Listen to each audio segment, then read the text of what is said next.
ಪ್ರಯೋಗದ ಕೌಶಲ ಇರಬೇಕು. ಅಗ್ನಿಗೆ ಅಜೀರ್ಣ ಆದಾಗ ಅಶ್ವಿನಿ ದೇವತೆಗಳ ಔಷಧ ಸಾಕಾಗುವುದಿಲ್ಲ. ನಾನು ಔಷಧಿ ಕೊಟ್ಟದ್ದು ಅಲ್ಲ, ಔಷಧ ಕೊಟ್ಟದ್ದಕ್ಕಿಂತಲೂ ಔಷಧ ಕೊಡುವುದಕ್ಕಿಂತ ಪಥ್ಯ ಪ್ರಕಾರವನ್ನು ಮಾಡಿದ್ದು ಮುಖ್ಯ. ಔಷಧಲ್ಲಿತ್ತು, ಆದ್ರೆ ಅವುಗಳನ್ನು ಸುರಕ್ಷಿತವಾಗಿ ಅವನು ಭೋಗಿಸುವಂತೆ ನಿನ್ನ ಬಾಣ ಪ್ರಯೋಗದ ಎಸುಗೆಯನ್ನು ತೋರಿಸಿಕೊಟ್ಟೆಯಲ್ಲ. ಅಲ್ಲ, ಅವನಿಗೆ ಆಗುವುದಿಲ್ಲ ಅಂತಲೇ ಅಲ್ವಾ ನನ್ನಲ್ಲಿ ಬಂದದ್ದು. ಹೌದೌದು, ಅಲ್ಲ ಅದರಲ್ಲಿ ಸಮಸ್ಯೆ ಇದ್ದದ್ದು ಅದಲ್ಲ. ಅಲ್ಲ, ಆಹಾರ ಎಲ್ಲಿ ಉಂಟು ಅಂತ ಗೊತ್ತಿದ್ದವನಿಗೆ ಈ ಔಷಧವನ್ನು ಸೇವಿಸುವುದಕ್ಕೆ ವ್ಯವಸ್ಥೆ ಮಾಡಿತ್ತು ನಾನು. ಹೌದೌದು, ಅದೇ ವ್ಯವಸ್ಥೆ ಮಾಡಿದ್ದು ನಾನು ನಿನ್ನನ್ನು ಪ್ರಶಂಸೆ ಮಾಡುದು. ನೀನು ಮಾಡಿ ತಪ್ಪಂತ ಹೇಳಿದ್ದಲ್ಲ. ನೀನು ಔಷಧವನ್ನು ಸೇವಿಸುವುದಕ್ಕೆ ಅಡ್ಡಿಯಾಗಬಹುದಾಗಿದ್ದ ಇಂದ್ರನ ಪರ್ಜನ್ಯದ ಅಧಿಕಾರ ಇತ್ತಲ್ಲ, ಮಳೆ ನೀರು ಸುರಿಸುವ ಅಧಿಕಾರ, ಅದೆಲ್ಲವನ್ನೂ ಮೊಟಕುಗೊಳಿಸಿದ ಮಹಾನ್ ಎಸುಗೆಗಾರನಿ ಹೇಳ್ತಾ ಇದ್ರು. ಪಾರ್ಥನ ತೋಟಿ, ಒಂದನೆಯ ತೋಟಿ ಅಂತ ಹೇಳಿದ್ರು. ಆಮೇಲೆ ನೀನು ಇಂದ್ರಾದಿ ದೇವತೆಗಳಿಗೆಲ್ಲ ಸಹಾಯವನ್ನು ಮಾಡುವುದಕ್ಕಾಗಿ ಕಾಲಕ್ಕೆ ನಿವಾತ ಕವಚಾದಿ ರಕ್ಕಸರನ್ನು ಕೊಂದಂತಹ ನಿನ್ನ ಪರಾಕ್ರಮವನ್ನು ಹೇಳ್ತಾ ಇದ್ದ. ಸಾಕ್ಷಾತ್ ಪರಮೇಶ್ವರನೊಂದಿಗೆ ಪಂಥವನ್ನಾಡಿ ಪರಾಕ್ರಮದಿಂದ ನಿನ್ನ ಪಟುತ್ವವನ್ನು ತೋರಿಸಿ ಅವನನ್ನು ನಿನ್ನ ಶಕ್ತಿಯಿಂದಲೋ ಭಕ್ತಿಯಿಂದಲೋ ಮೆಚ್ಚಿಸಿ ನೀನು ಪಾಶುಪತಾಸ್ತ್ರವನ್ನು ಪ್ರಸಾದಿಸಿಕೊಂಡ ನಿನ್ನ ಒಂದು ಎಸುಗೆ ಚಮತ್ಕಾರ, ನಿನ್ನ ಹೋರಾಟದ ಕೆಚ್ಚು. ಇದು ಪಾರ್ಥನ ಎರಡನೆಯ ತೋಟಿ ಅಂತ ಹೇಳಿ. ಅಂತೂ ನಿನ್ನ ತೋಟಿಗಳನ್ನು ಹೇಳುತ್ತಾ ಯುದ್ಧವನ್ನು ಮಾಡಲೇಬೇಕು ಎಂಬ ಒಳತೋಟಿಯನ್ನು ನಮ್ಮೊಳಗೆ ಸೃಷ್ಟಿಸುವ ಹಾಗೆ ಮಾಡಿದೆಯಲ್ಲ. ನಿನ್ನ ಈ ಸಡಗರ, ನಿನ್ನ ಸಂಭ್ರಮ ಹೌದು ಬೇಕದು. ನಮ್ಮಂಥವರು ನೋಡುವುದಕ್ಕಾದ್ರೂ ಬೇಕು. ಉತ್ಸವಗಳಿರುವುದು ಒಂದು ರೀತಿಯಲ್ಲಿ ಪ್ರದರ್ಶನ ಮಾಡುವುದಕ್ಕೆ ನಮ್ಗೆ ಗೊತ್ತಿದೆ. ನಾವೆಲ್ಲ ರಣದ ಮಹೋತ್ಸವವನ್ನು ಇಷ್ಟಪಡುವವರು. ಯುದ್ಧ ರಂಗದಲ್ಲಿ ವೀರಾದಿ ವೀರರು ತಮ್ಮ ತಮ್ಮ ಹೆಮ್ಮೆ ಹೆಗ್ಗಳಿಕೆಗಳನ್ನು ಉದ್ಘಾಟಿಸಿಕೊಳ್ಳುತ್ತಾ, ಇನ್ನೊಬ್ಬರನ್ನು ಪಚಾರಿಸುತ್ತಾ, ಇನ್ನೊಬ್ಬರನ್ನು ಯುದ್ಧಕ್ಕೋಸ್ಕರವಾಗಿ ಪ್ರಚೋದಿಸುತ್ತಾ ನಡೆದು ಬರುತ್ತಾ ಇರುವುದನ್ನು ಕಂಡಾಗ ಬಹಳ ಸಂತೋಷ ಪಟ್ಟೆವು. ನಿನ್ನ ಕಡೆಯಿಂದ ಬಂದನಲ್ಲ ವೃಷಕೇತು ಸಾಮಾನ್ಯನಲ್ಲ, ಅವನೊಂದಿಗೆ ಒಳ್ಳೆ ಸಂವಾದ ಆಗಿತ್ತು ನಮಗೆ.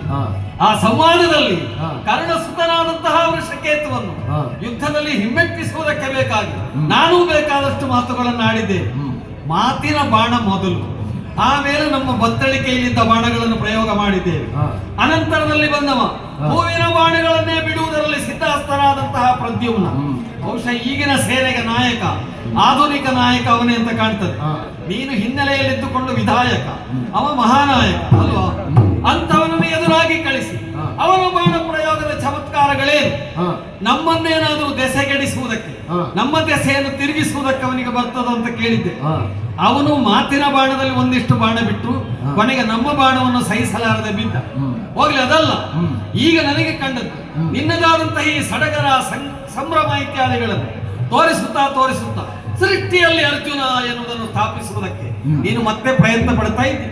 ನಾವು ಕೇಳಿದ್ದೆ, ಕುರುಕ್ಷೇತ್ರದ ಮಹಾ ರಣಧಾರಣಿಯಲ್ಲಿ ಎಂತೆಂತಹ ಮಹಾವೀರರನ್ನೆಲ್ಲ ಎದುರಿಸಿ ಆ ಕಾಲದಲ್ಲಿ ಭೀಷ್ಮನನ್ನು ಗೆದ್ದವ, ದ್ರೋಣನನ್ನು ಗೆದ್ದವ, ಕರ್ಣನನ್ನು ಗೆದ್ದವ ಎಂಬ ಕೀರ್ತಿಗೆ ಪಾತ್ರನಾದವನು, ಭಾಜನನಾದವನು ನೀನು ಯುದ್ಧವನ್ನು ಹೇಗೆಲ್ಲ ಮಾಡಿದ್ದಿ. ಕುರುಕ್ಷೇತ್ರಕ್ಕಿಂತ ಹಿಂದೆ ಯಾವೆಲ್ಲ ಯುದ್ಧಗಳನ್ನು ಮಾಡಿದ್ದಿ. ಇಂಥವುಗಳೆಲ್ಲ ನಮಗೆ ಬಿಲ್ವಿದ್ಯೆ ಕಲಿಯುವವರಿಗೆ ಮೂಲ ಪಾಠಗಳು. ಅರ್ಜುನ ಏನು ಮಾಡಿದ್ದಾನೆ ಎನ್ನುವ ಇತಿಹಾಸವನ್ನು ನೋಡಿ ನಮ್ಮ ವರ್ತಮಾನವನ್ನು, ನಮ್ಮ ಭವಿಷ್ಯವನ್ನು ಕಟ್ಟಿಕೊಳ್ಳುವ ಹುಡುಗರು ನಾವು. ಅಂತಹ ಈ ಸೃಷ್ಟಿಯಲ್ಲಿ, ಈ ಭೂಮಿಯಲ್ಲಿ ಅರ್ಜುನ ಎಂಬಂತಹ ಒಂದು ವ್ಯಕ್ತಿತ್ವ ಇದ್ರೆ ಅದು ವರ್ತಮಾನದ ಕುಂತಿಸುತನಾದ ಅರ್ಜುನನೇ. ಮತ್ತೆ ಹಿಂದೆ ಒಬ್ಬ ಅರ್ಜುನ, ಕಾರ್ತವೀರ್ಯ ಅರ್ಜುನ ಅಂತ ಇದ್ದನಂತೆ. ವರದ ಮೂಲಕವಾಗಿ 1000 ತೋಳುಗಳನ್ನು ಪಡೆದವನು. ಎರಡು ಕೈಯಲ್ಲಿ ಅಥವಾ ಉಭಯ ಬಾಹುಗಳಲ್ಲಿ ಧನುಸ್ಸನ್ನು ಹಿಡಿದು ಯುದ್ಧ ಮಾಡಬಲ್ಲಂತಹ ಒಳ್ಳೆಯ ಪರಂಪರೆಯನ್ನು ಸೃಷ್ಟಿ ಮಾಡಿದನು ನಮ್ಮ ಕಾರ್ತವೀರ್ಯ ಅರ್ಜುನ. ಅಂದ್ರೆ ಎರಡು ಕೈಯಲ್ಲಿ ಬಿಲ್ಲು ಹಿಡ್ಕೊಂಡು ಅಲ್ವಾ? ಅಷ್ಟು ಮಾತ್ರ ಅಲ್ಲ, ಕಾರ್ತವೀರ್ಯಾರ್ಜುನ ಅನಂತರದಲ್ಲಿ 2 ಅರ್ಜುನರಿದೆ. ಅವರಿಗೆ ಯಮಳ ಅರ್ಜುನರು ಅಂತ ಹೆಸರಂತೆ. ಶಾಪದಿಂದ ಮತ್ತಿ ಮರಗಳಾದ್ರು ಅಂತ ಹೇಳ್ತಾರೆ. ಅವರೆಲ್ಲ ಈ ಸೃಷ್ಟಿಯಲ್ಲಿ ಅಂಥ ಸೃಷ್ಟಿಯನ್ನು ಮಾಡಲಿಲ್ಲ ಅಂತ ನನಗೆ ಕಾಣುದು. ನೀನಾಗಲ್ಲ. ನೀನು ಗುರುವನ್ನು ಮೆಚ್ಚಿಸುವುದಕ್ಕೆ ಬೇಕಾಗಿ ಶಿಷ್ಯನಾಗಿದ್ದ ಸಣ್ಣ ವಯಸ್ಸಿನಲ್ಲಿ ವಿಶೇಷವಾದ ಬಾಣಾವಳಿಗಳನ್ನೆಲ್ಲ ಪ್ರಯೋಗ ಮಾಡಿದವರು. ಗುರುವಿನಿಂದಲೇ